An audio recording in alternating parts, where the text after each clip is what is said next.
오늘 성경 말씀은 시편 71편 17절에서 18절 말씀입니다.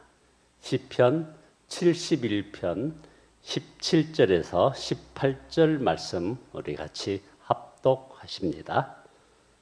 하나님이여, 나를 어려서부터 교훈하셨으므로 내가 지금까지 주의 기이한 일들을 전하였나이다. 하나님이여, 내가 늙어 백발이 될 때에도 나를 버리지 마시며 내가 주의 힘을 후대에 전하고 주의 능력을 장래의 모든 사람에게 전하기까지 나를 버리지 마소서. 아멘. 함께 인사 나누시겠습니다. 사랑합니다. 항상 사랑만 하시며 여러분의 노년을 보내시기를 예수 그리스도의 이름으로 축원드립니다. 오늘 말씀 제목은 나이는 사명의 유효기간이 아니다 라는 제목으로 시편 71편 17절에서 18절 말씀을 소개해 올리겠습니다. 사랑하는 성도 여러분, 오늘은 특별히 우리 교회의 많은 시니어 성도님들을 생각하면서 노년의 신앙과 사명에 대해서 말씀을 나누고자 합니다. 우리 교회는 성도님들 가운데 시니어 세대가 상당히 많습니다. 그런데 저는 이것이 우리 교회의 약점이라고 생각하지 않습니다. 오히려 큰 축복이라고 생각합니다. 왜 그렇습니까? 우리 교회에는 젊은 사람들에게는 없는 것이 있기 때문입니다. 무엇입니까? 세월입니다. 그리고 그 세월을 지나오면서 경험한 하나님의 은혜가 있습니다. 얼마 전에 일본 영화 가운데 플랜 75라는 영화가 소개되었습니다. 가까운 미래의 일본을 배경으로 한 그런 영화죠. 이 영화는 가까운 미래의 초고령화 사회 일본을 배경으로 정부가 이 초고령화 문제를 해결하는 해결책으로 75세 이상 된 노인에게 죽음을 선택하도록 지원하는 가상의 제도 플랜 75를 시행한다는 설정입니다. 주인공인 78세의 여성 미치는 나이 때문에 직장을 잃고 삶의 기반까지 흔들리면서 바로 이 제도를 고민하게 되는 장면이 나옵니다. 특별히 감독은 이 영화를 통해 사람의 가치를 생산성이나 경제적 유용성으로 판단해서는 안 된다는 그런 문제의식을 제기하고 있습니다. 고령화가 심각해진 사회에서 75세가 된 사람에게 국가가 죽음을 선택할 수 있도록 지원하는 이 제도에 대한 얘기입니다. 영화는 단순히 죽음의 문제만을 얘기하는 것이 아닙니다. 우리에게 아주 무서운 질문을 던집니다. 사람은 나이 들고 생산성이 떨어지면 가치가 없는 것인가? 젊었을 때는 일할 수 있습니다. 돈을 벌 수 있습니다. 자녀를 키울 수 있습니다. 그리고 사회에 공헌할 수 있습니다. 그런데 나이가 들어 일을 그만두게 되면 어떻게 됩니까? 어떤 사람은 이렇게 생각합니다. 나는 이제 자녀에게 짐이 되는 것은 아닐까? 내가 가족에게 부담이 되는 것은 아닐까? 나는 이제 사회에 아무것도 기여하지 못하는 사람이 된 것은 아닐까? 사랑하는 성도 여러분, 세상은 사람의 가치를 생산성으로 평가하려고 합니다. 그러나 성경은 그렇게 말씀하지 않습니다. 성경은 인간이 왜 존귀하다고 말씀합니까? 창세기 1장 27절입니다. 하나님이 자기의 형상, 곧 하나님의 형상대로 사람을 창조하시되, 우리가 귀한 이유는 돈을 많이 벌기 때문이 아닙니다. 우리가 귀한 이유는 건강하기 때문도 아닙니다. 젊기 때문도 아니라 이겁니다. 하나님의 형상대로 지음을 받았기 때문입니다. 그러므로 사랑하는 성도 여러분, 나이가 들어도 우리의 가치는 줄어들지 않습니다. 몸이 약해져도 우리의 가치는 줄어들지 않습니다. 직장에서 은퇴해도 우리의 가치는 줄어들지 않는다 이 말입니다. 하나님의 자녀라는 우리의 신분에는 은퇴가 없습니다. 오늘 본문 시편 71편 18절입니다. 하나님이여 내가 늙어 백발이 될 때에도 나를 버리지 마시며. 이 말씀을 읽을 때 마음이 참 따뜻해집니다. 왜냐하면 우리 모두에게는 늙는 것에 대한 두려움이 있기 때문입니다. 건강에 대한 두려움이 있습니다. 자녀에 대한 걱정도 있습니다. 경제적인 걱정도 당연히 있습니다. 그리고 어떤 분들에게는 외로움이 가장 큰 문제일 수도 있습니다. 그런데 하나님께서 말씀하십니다. 이사야 46장 4절입니다. 너희가 노년에 이르기까지 내가 그리하겠고 백발이 되기까지 내가 너희를 품을 것이라. 얼마나 놀라운 약속입니까? 내가 너를 품겠다. 젊었을 때만 품겠다는 말씀이 아니지 않습니까? 성공했을 때만 품겠다는 것도 아닙니다. 건강할 때만 품겠다는 것도 아닙니다. 백발이 되기까지 내가 너희를 품을 것이라. 사랑하는 성도 여러분, 우리의 머리가 휘어지는 것은 하나님의 사랑이 휘어지는 것이 아닙니다. 우리의 걸음이 느려지는 것은 하나님의 은혜가 느려지는 것이 아닙니다. 우리의 몸이 약해지는 것은 하나님의 손이 약해지는 것이 아니라 이 말입니다. 우리는 마지막까지 하나님께서 우리를 붙드시는 것을 분명히 믿고 있습니다. 그러면 여러분, 하나님께에게는 이 플랜 75라는 일본 영화 같은 그런 것은 없습니다. 하나님께서는 75세가 되었다고 우리를 폐기하지 않으십니다. 80세가 되었다고 버리지 않으십니다. 90세가 되었다고 쓸모없다고 말씀하지 않으십니다. 하나님께서 부르시는 그날까지 우리의 인생은 하나님의 손 안에 있습니다. 그래서 은퇴는 있어도 사명은 끝나지 않는다 이 말입니다. 우리 시니어 성도님들에게 이런 말씀을 꼭 드리고 싶습니다. 직장에서는 은퇴할 수도 있습니다. 사업에서도 은퇴할 수 있습니다. 어떤 직분에서는 은퇴할 수 있습니다. 그러나 하나님 앞에서는 사명이 끝나지 않습니다. 성경에서 가장 대표적인 사람이 모세 아닙니까? 모세가 하나님의 부르심을 받은 나이가 몇 살입니까? 80세입니다. 출애굽기 7장 7절을 보면 모세가 바로에게 말할 때 80세였고라고 말씀합니다. 모세는 40세까지 애굽에서 살았습니다. 그 광야에서 40년을 보냅니다. 인생의 가장 중요한 시기를 다 지나갔다고 생각할 수 있는 나이 아니겠습니까? 그런데 하나님께서는 80세의 모세에게 찾아오셨습니다. 그리고 말씀하셨습니다. 내가 너를 보내겠다. 여러분, 모세에게는 80세가 끝이 아니었습니다. 80세가 새로운 시작이었습니다. 또 갈렙을 보십시오. 85세가 된 갈렙이 여호수아에게 이렇게 말합니다. 오늘 내가 85세로 돼 이 산지를 지금 내게 주옵소서. 85세의 갈렙이 이젠 나는 나이가 많으니 쉬겠습니다. 이렇게 말하지 아니했습니다. 이 산지를 내게 주소서.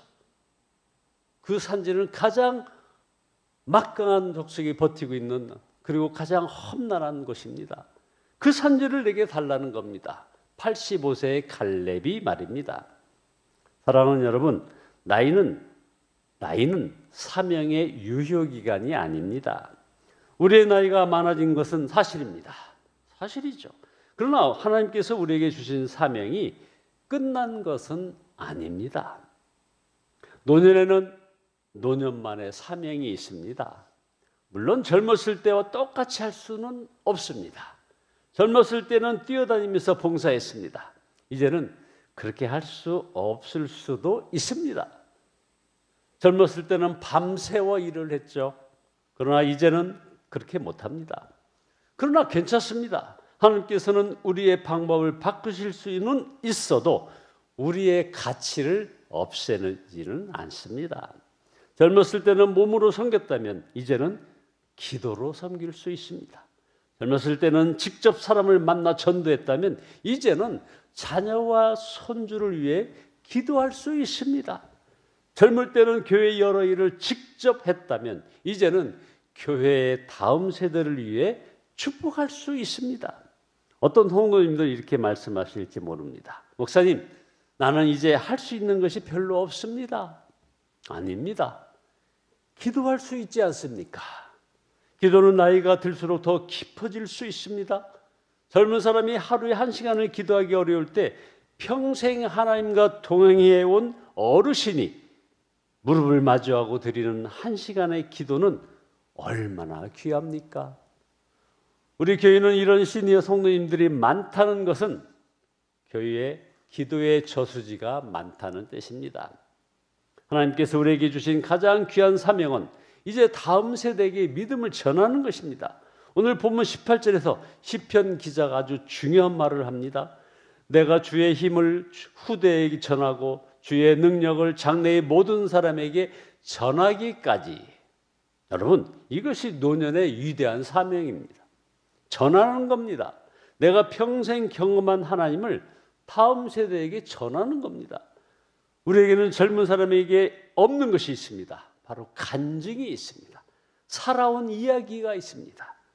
사업이 어려웠을 때 하나님께서 어떻게 도와주셨는지, 자녀가 어려움을 당했을 때 어떻게 기도했는지, 병원에 입원했을 때 어떻게 하나님을 붙들었는지, 배우자를 먼저 떠나보냈을 때 어떻게 하나님이 위로하셨는지, 인생의 고비고비마다 하나님께서 어떻게 길을 열어주셨는지 그 이야기가 우리 안에 있습니다.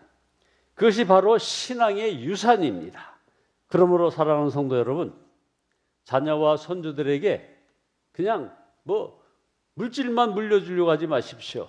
어떤 재산을 물려주려고만 하지 마십시오. 믿음을 물려주십시오.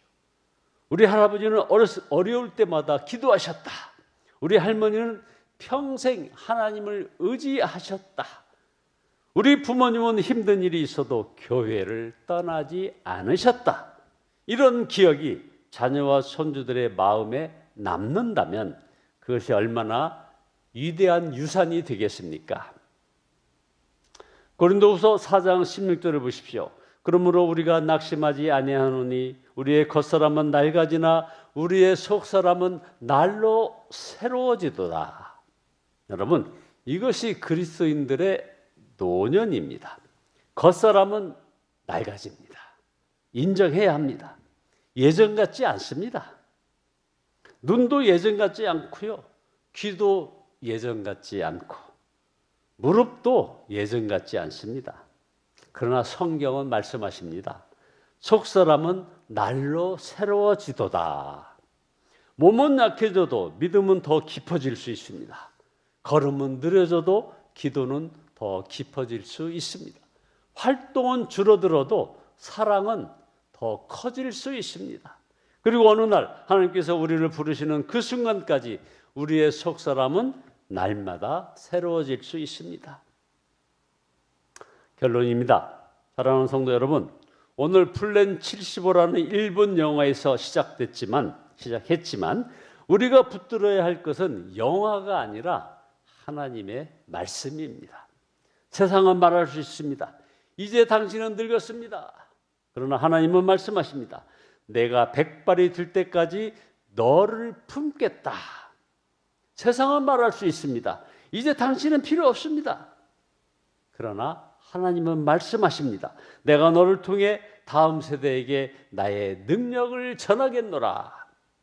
세상은 나이를 보고 우리의 가치를 판단할 수 있지만 하나님께서는 우리의 나이가 아니라 우리의 믿음을 보십니다. 그러므로 사랑하는 시니어 성도 여러분, 70세에도 하나님을 사랑하십시오. 80세에도 기도하십시오. 90세에도 감사하십시오. 그리고 마지막 순간까지 하나님, 제가 여기 있습니다. 저를 사용하여 주옵소서라고 고백하시기를 바랍니다. 시편 92편 14절의 말씀을 마지막으로 함께 마음에 담겠습니다. 늙어도 결실하며 진액이 풍족하고 빛이 청청하며. 여러분, 노년은 끝이 아닙니다. 노년은 열매 맺는 계절입니다. 젊었을 때 열매와는 다른 열매입니다. 기도의 열매, 감사의 열매, 지혜의 열매, 사랑의 열매, 그리고 믿음을 다음 세대에게 물려주는 열매입니다. 그래서 오늘 우리가 이렇게 고백했으면 좋겠습니다. 하나님, 나이는 많아졌지만 사명은 끝나지 않았습니다. 몸은 약해졌지만 기도는 멈추지 않겠습니다. 제가 경험한 하나님의 은혜를 다음 세대에게 전하겠습니다. 그리고 하나님이 부르시는 그날까지 믿음으로, 감사함으로, 기쁨으로 살아가겠습니다. 사랑하는 성도 여러분, 세상에는 플랜 75가 있을지 모르지만 하나님에게는 플랜 75가 없습니다. 하나님이 우리를 부르시는 그날까지 우리의 인생은 하나님의 손안에 있습니다. 그리고 하나님께서는 마지막 순간까지 우리를 통해 아름다운 열매를 맺게 하실 줄 믿습니다. 이런 은혜가 저와 여러분 모두에게 충만히 임하시기를 예수님의 이름으로 축원드립니다. 기도하십니다. 전능하신 하나님을 찬양합니다. 회개합니다. 세상의 판단에 따라 노년에 아무것도 할 수 없다고 하는 그런 소리에 귀를 기울여 믿음 없이 살아왔음을 고백합니다. 주님 용서하여 주시옵소서. 그래서 이제 진정 십자가 사랑 감사하며 나에게 인도하여 주시고 우리에게 여러 가지 심한 고난을 보여주신 주님께서 우리를 다시 살리시며 땅 깊은 곳에서 다시 이끌어 오리시는 주님을 바라봅니다. 아버지 하나님이여 우리를 통해 아름다운 열매를 맺게 아버지여 역사해 주시고 그 주님과 아버지여 주님이 부르시는 그 순간까지 동행하는 저희들 걸음걸음 되어지게 인도하여 주옵소서. 예수님의 이름으로 기도드리옵나이다. 아멘.